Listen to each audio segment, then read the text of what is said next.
Warrior Titan u mýho dalšího videa spolu s mým kámošem Darkkillerem. Wow.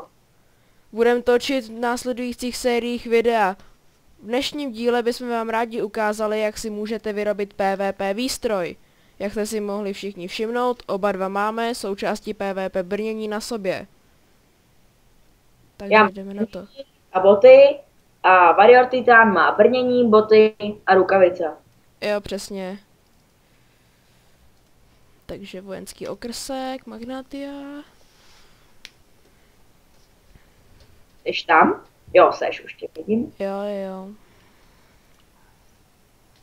Menší lagy, tak.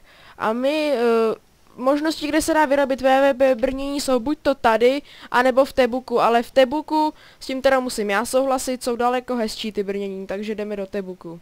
Já s tebou tady nemůžu souhlasit, protože já jako stínový běžec tam moc hezký brnění nemám. Mně se víc teda líbí tady. Jo, takže každý souhlasíme s něčím jiným. Ne, tak protože ty jako bojovník tady máš hezký brnění a já tam mám dost, tady mám dost jako No tak jasně, mně se zase nelíbí ty, co máš tam, ty. Nezdílnou součástí PvP brnění je světovoda. Světovoda se dá koupit za 80 bodů úspěchu. Mám jich zatím jenom 25. A světovoda se kupuje tady u toho NPCčka.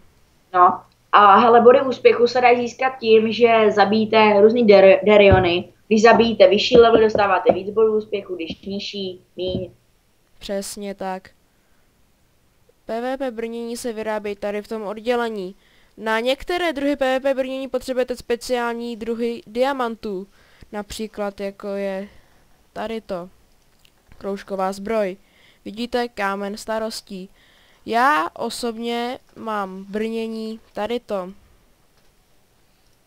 Vidíte, už mi chybí jenom pouze PvP přilba a PvP boty už mám a PvP kalhoty. Včera jsem si vyrobil PvP boty, jedny mám v inventáři a druhé mám přímo na sobě.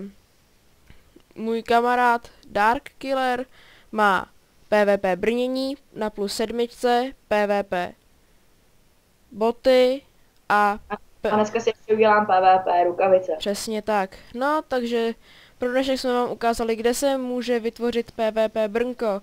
Takže pro dnešek už by to asi zatím stačilo. Takže pro dnešek se s vámi loučí Warrior Titan a jeho kámoš Darkkiller. Čau, všichni. Čus.